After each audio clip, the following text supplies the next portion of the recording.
সেদিন আমার জীবনের সবচেয়ে বড় দিন। শ্বশুরবাড়ি উঠোন আলোয় ঝলমল করছে। ঘরের সিঁদুর দান শেষ হলো। মাথায় লাল উড়না, গায়ে গহনা, চোখে ভরা স্বপ্ন। ভেবেছিলাম আজ থেকে শুরু হলো নতুন এক জীবন। ছোটবেলা থেকে যত গল্প শুনেছি, সিনেমায় যত কল্পনা করেছি, আজ সব যেন আমার নিজের জীবনের অংশ হয়ে উঠল। কিন্তু মানুষের স্বপ্নের সাথে বাস্তবতার ফারাক যে কতটা গভীর হতে পারে তা আমি সেদিনই প্রথম বুঝলাম। রাত বাড়তে থাকলো, নতুন শাড়ি, নতুন ঘর, নতুন সম্পর্ক, সব কিছু অচেনা হলো। মন ভিতরে এক অদ্ভুত আনন্দ ছিল। আমি ভেবেছিলাম এই রাতটি হবে আমার জীবনের সবচেয়ে সুন্দর রাত।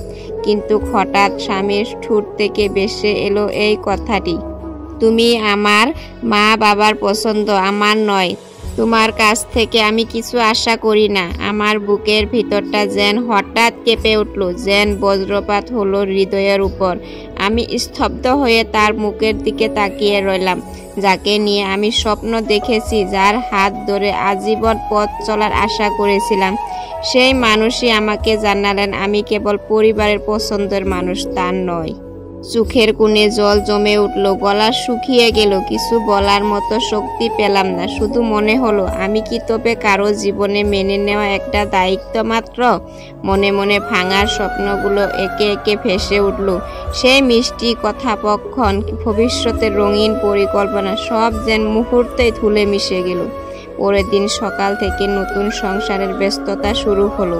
বাইরে সবার সামনে আমি হাসছিলাম, অতিথিদের আপ্যায়ন করছিলাম, কিন্তু ভিতরে আমার মন কাঁদছিল।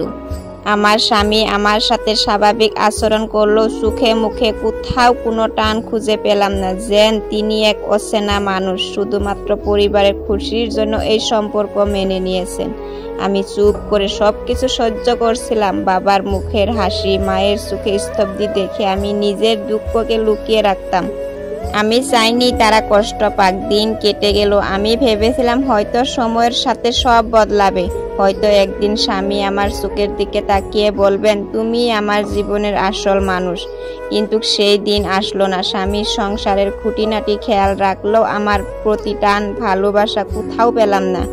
আমি যেন তার জীবনের এক অদৃশ্য অংশ। তিনি আমার সাথে অভদ্রতা করতেন, কিন্তু হৃদয়ের দরজা কখনো খোলেননি। প্রথম দিকে আমি কাঁদতাম, রাতের আঁধারে বালিশ ভিজিয়ে দিতাম, কিন্তু ধীরে ধীরে বুঝলাম কান্নায় কোনো সমাধান নেই। আমি নিজেকে কাজে ব্যস্ত রাখলাম। রান্না, সংসার, শ্বশুর শাশুড়ির যত্ন, সবকিছু মন দিয়ে করতে শুরু করলাম। বাইরে সবাই আমাকে দেখে বলতো, কি ভাগ্য তোমার, এত ভালো স্বামী, এত ভালো সংসার। কিন্তু আমার বুকের ভেতরের ব্যথা কেউ জানতো না। গ্রামের লোকজন প্রায় বলতো, তুমি তো ভাগ্যবতী, পড়াশোনা করেছ, ভালো পরিবারে বিয়ে হয়েছে। কিন্তু কেউ জানতো না সেই বিয়ের আড়ালে আমি কতটা একাকী। ভালোবাসা সারা সংসার যেন এক নির্জন কারাগার। একদিন সন্ধ্যায় আমি ছাদে বসেছিলাম, আকাশে তারা ঝলমল করছিল। হঠাৎ মনে হলো, আমি কেন নিজেকে শুধু কান্নার ভিতরে ডুবিয়ে রাখবো। জীবন তো একটাই। যদি স্বামী আমাকে ভালোবাসতে না পারেন, আমি কি নিজের জীবনকেও ভালোবাসবো না? আমি সিদ্ধান্ত নিলাম আমি নিজের জন্য বাঁচবো। আমি লেখিকি শুরু করলাম, ডায়েরি লিখতে লাগলাম। আমার সমস্ত ব্যথা, আনন্দ, খুব সব আমি কলমে ঢেলে দিলাম। সেই লেখাগুলো আমাকে নতুন করে বাঁচার শক্তি দিল। সময়ের সাথে সাথে আমার লেখাগুলো পত্রিকায় ছাপা হতে লাগলো। মানুষ আমার লেখা পড়ে মগ্ন হলো। আমি লেখিকার পরিচয় পেলাম। আমার ভিতরে যেন অন্ধকার ছিল, তার লেখার আলোতে বদলাতে লাগলো। আমার স্বামীও একদিন অবাক হয়ে বললেন, তুমি এত সুন্দর লিখো, আমি জানতামই না। তার চোখে প্রথমবারের মতো একটুখানি শ্রদ্ধা দেখলাম। হয়তো ভালোবাসা তখনও জন্মায়নি, কিন্তু অন্তত তিনি আমাকে মানুষ হিসেবে দেখতে শুরু করলেন।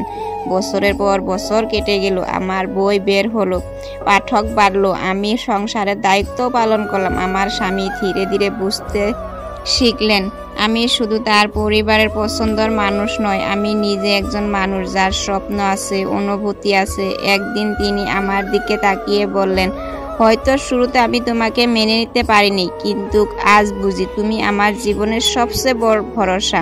সেই দিন আমার চোখে জল এলো, তবে তা ছিল খুশির জল। আজ বহু বছর পর আমি যখন পিছনে তাকাই, দেখি আমার জীবনের সবচেয়ে কষ্টের দিনগুলোই আমাকে শক্তি দিয়েছে। যদি সেই রাতে স্বামী এমন কথা বলতেন, হয়তো আমি নিজেকে খুঁজে পেতাম না। আমার গল্প আমি এখন অনেক মেয়েকে বলি। ভালোবাসা সবসময় সহজে মেলে না, কখনো তা সময়ের সাথে জন্ম নেয়। আর যদি নাই পাই, তবু জীবন থেমে থাকে না। নিজের স্বপ্ন, নিজের শক্তি, এগুলোই আমাদের আসল সঙ্গী।